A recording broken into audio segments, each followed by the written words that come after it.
Kau tentu tahu, ini masih terlalu pagi untuk bercanda. Aku tidak mengerti harus dengan cara apa lagi mengatakannya padamu. Kau selalu menganggapku tidak ada, walaupun sebenarnya aku memang tidak ada. Kendati begitu, bukan berarti kau boleh memperlakukanku seperti ini. Setidaknya, berikanlah aku sorot mata kesadaran, pertanda bahwa kau mengerti. Lihat, usiamu kini sudah seperempat abad, masa yang rumit. Aku tahu itu. Saat dimana dunia mempertanyakan keberadaanmu, getol meremukanmu, mengebiri kekuatanmu, mengintai celah dalam dirimu untuk dikuasai. Dan sekarang, kudapati semua itu membangun dirimu, pemuda yang seharusnya bisa lebih baik dari ini. Tidak ada yang perlu dicemaskan, kawan. Jika kau bertanya kepadaku apa hal yang paling kubenci, itulah jawabannya. Tepat di akhir kalimat yang baru saja lolos dari lidahmu. Tidak, kita tidak sedang membicarakan usiamu yang sudah matang untuk kawin itu, melainkan mendiskusikan hal yang sepertinya tampak remeh, tetapi berdampak sangat besar. Namun, selalu saja berakhir seperti itu. Mengentengkan, katanya. Seakan-akan di dalam batok kepalamu itu tidak ada pernah predikat lulus strata kedua terbaik. Padahal aku yakin sesungguhnya ada jawaban lebih baik yang bisa meluncur dari bibir kosongmu itu. Kapan kau mau mendengarkanku? Kapan kau mau berhenti mengoceh?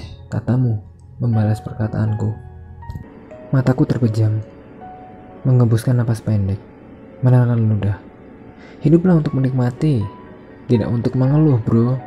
Katamu lagi, menancapkan sebatang rokok putih ke bibir dan membakar ujungnya.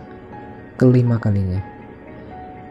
Mungkin aku tidak bisa membangunkanmu pagi ini.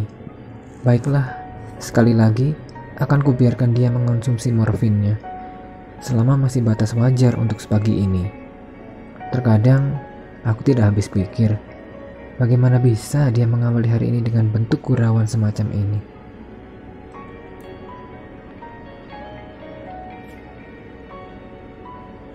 Sebenarnya, ini bukan soal yang terlampau besar, namun juga tidak sesepele yang dibayangkan kebanyakan orang.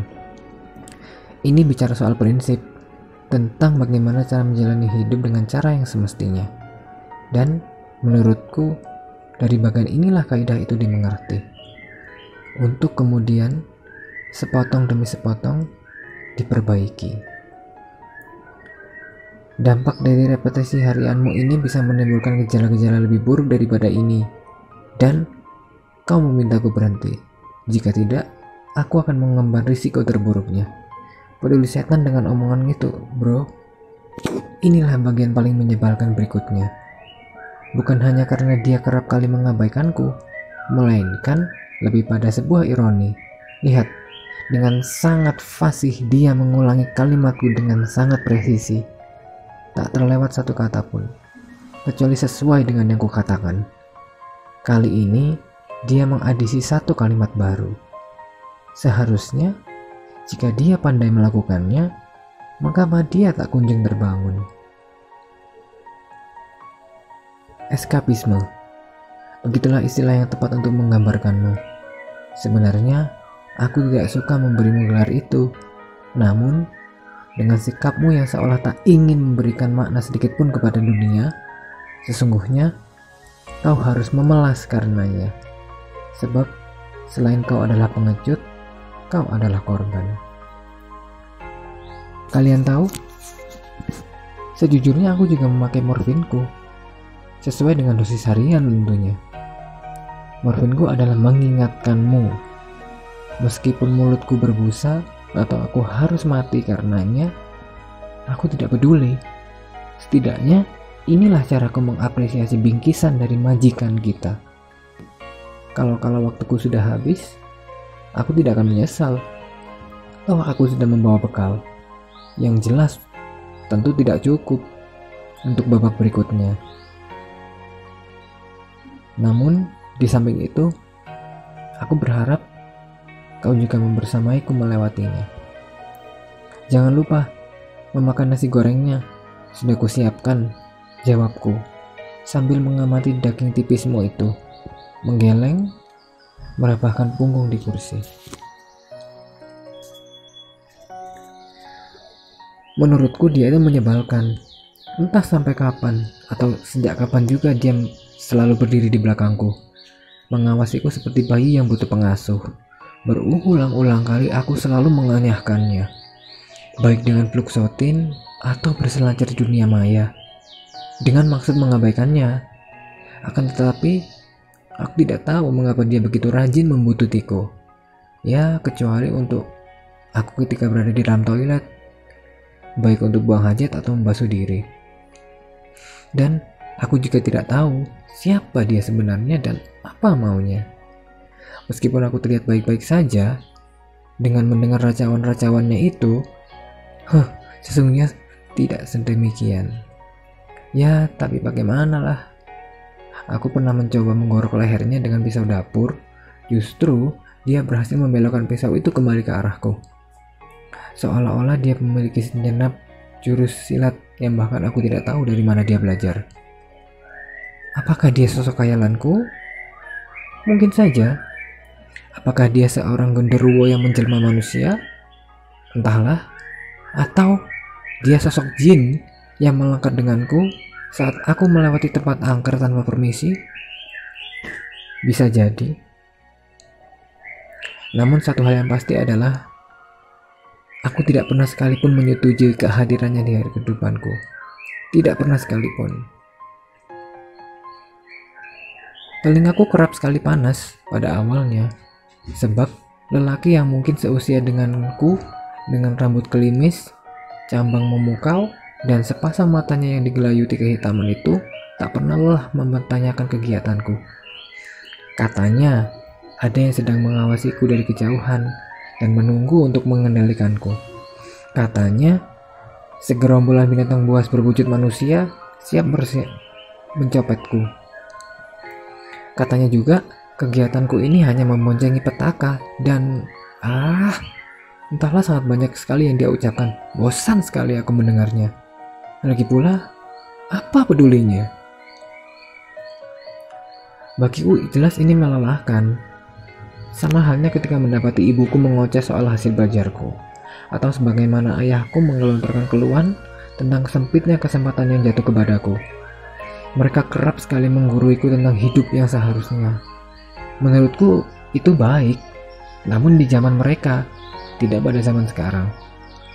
Kalau dipikir-pikir, sejak hilangnya mereka, justru omel-omelan mereka masih lebih baik dibandingkan ocehan lelaki yang sedang berdiri di belakangku saat ini.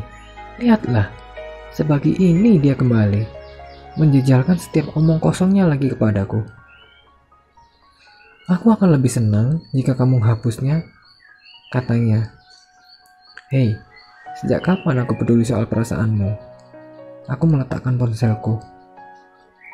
Sejak sebelum isi kepalamu membesar seperti ini, katanya, ketus. Aku menegakkan lutut, berdiri tepat di depan mukanya. Sepengetahuanku, kau tidak mengerti cara memegang benda ini, bukan begitu? Aku menyambar ponselku, menggoyang-goyangkannya di depan matanya. Jelas kau tidak tahu cara kerjanya. Lalu dia menjawab, ketahuilah. Tangan-tangan belum sempat dia menyelesaikan kalimatnya, aku sudah terlebih dulu memotong. Berhentilah menceramahiku soal tangan-tangan goib itu. Nyaris ku tinju muka menjengkelkannya. Namun ku batalkan. Sebab ku pikir pada awalnya dengan begitu dia akan menyerah. Tetapi tidak. Dia hanya diam sejenak, mengisi ulang magazin, untuk kemudian memberondongku dengan berbagai bualan-bualan sialan berikutnya. Situasi ini mengingatkanku pada kejadian semalam. Saat itu aku terbangun ketika mendengar suara ketukan di atas papan ketik. Setelah ruhku kembali dan aku bisa menguasai diri, aku dapati lelaki itu sedang duduk di depan laptopku. Entah sedang apa dia. Dengan didorong bisikan adanya ancaman, buru-buru aku menyibak selimut dan melompat memburu lelaki itu. Ketika aku berada di sampingnya, kulihat dia sibuk menghapus folder-folder pribadiku, satu demi satu dan sangat-sangat cermat. Bukan soal penghapusannya yang mengejutkanku, melainkan betapa taktis dan kesitnya lelaki itu menyorongkan tetikus di tangan kanannya, memburu dokumen dan file-file tersembunyi. Sialan sekali dia. Lelaki itu baru menyadari kehadiranku ketika aku meloloskan tinjuku ke pipinya. Dia jatuh terjengkang dari kursi. Segenap kemuakanku terhadap dirinya membekas di sisi wajahnya. Sial, begini saja aku sudah kelelahan. Belum sempat aku meloloskan tinju berikutnya, cepat-cepat dia merampas kursi dan mendudukinya lagi. Aku tidak tinggal diam. Ucapanku diabaikan, tinju kulepaskan lagi. 2 kali, dia menggeleng-geleng. 3 kali, dia mendesah resah. Keempat kali, belum sempat tinjuku mendarat, aku membungkuk. Tubuhku tidak cocok untuk urusan ini. Sebenarnya, siapa dirimu dan apa yang kau inginkan? Aku bertanya kepadanya. Sebelum ku jawab itu, mari kita buat kesepakatan. Dia menimpali pertanyaanku. Tepat setelah meludahkan cairan merah dari mulutnya, dia menoleh, menatapku dengan pupil mata yang menajam. Sesuatu yang tidak pernah ku dapati sebelumnya. Setelah bisu selama 2 menit, dia melanjutkan kalimatnya. Sesudah aku mengiyakan, dia berkata, hentikan gurauan pagi ini, dengarkan aku, dan setelahnya aku akan pergi. Entah mengapa, rasanya kali ini aku harus menuruti apa yang dia inginkan. Ludah mengalir di balik tenggorokanku. Tangan-tangan goib itu begitu terampil, sungguh licin. Tidak ada satupun yang bisa merenggut mereka. Entah karena mereka kebal terhadap apapun, atau memang mereka begitu adanya. Aku tidak tahu. Satu hal yang ku ketahui pasti, tidak ada lagi candaan di antara mereka berdua. Kedua lelaki itu. Pemenangnya sudah ditentukan. Aku menyaksikan sendiri bagaimana jalannya proses negosiasi semalam. Ya, semuanya berjalan baiklah, sesuai rencana. Dan sekali lagi, pada pagi ini, tidak ada candaan seperti pagi-pagi biasanya. Kalian tahu apa yang terjadi pada pemuda itu? Tidaklah, akan kuceritakan. Proses negosiasi itu berlangsung cukup lama. Aku tidak berbicara kepada siapapun jika tidak ada lelaki itu. Dan lelaki itu membutuhkanku untuk membangunkan pemuda berjenggot ugal-ugalan bermata kekiningan itu. Untuk itulah kita bekerja sama. Terlebih lagi, kami memiliki musuh yang sama. Ya, mereka, si tangan-tangan goib itu. Meskipun aku berterima kasih kepada mereka karena sudah menghadirkanku ke dunia, aku tidak peduli lagi. Aku sudah melakukannya. Tepat beberapa waktu sebelum lelaki itu mengetuk-ketuk badanku dan memintaku menampilkan apa yang seharusnya aku tunjukkan kepada pemuda itu selama ini. Lelaki itu menatap lawan bicaranya. Itulah sebabnya. Mengapa mereka memintamu untuk memperkenalkan diri, meminta persetujuanmu untuk mengisi formulir mereka? Sebab, seperti yang aku jelaskan tadi, mereka akan merampokmu.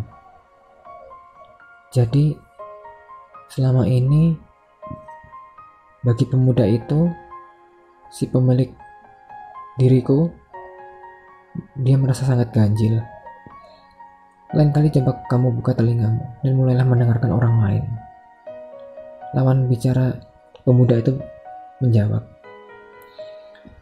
Dalam wajah persegiku, aku menampilkan bagaimana internet adalah pencuri andal, tunggangan para tangan-tangan goib. Sebenarnya, jika kalian menuduhku kejam karena baru membuka fakta ini pada detik ini juga ketika mereka berdua bersepakat, tidak ada apa-apa, tidak apa-apa. Aku hanya menunggu waktu yang tepat untuk melakukannya. Sebagai permintaan maaf, aku akan melanjutkan adegan selanjutnya kepada kalian. Aku lebih suka menyebut mereka sebagai pemungut sampah. Karena sebutan perampok terlalu lembut untuk mereka. Selain itu, sebagaimana yang kita ketahui, pemungut sampah adalah pahlawan. Karena sebelum matahari mengintip, mereka sudah terlebih dahulu bangun untuk memunguti hasil pembuangan dari semua orang kan. Tidak ada yang terlewat ataupun oleh mereka. Kemudian mereka membawa hasil buangan semua orang ke tempat pembuangan sampah. Dan di sana mereka memilah hasil buangan-buangan tersebut untuk menjadi uang, dan uang tersebut digunakan untuk mencukupi kebutuhan hidup mereka masing-masing, terutama untuk anak mereka di rumah, seperti itu.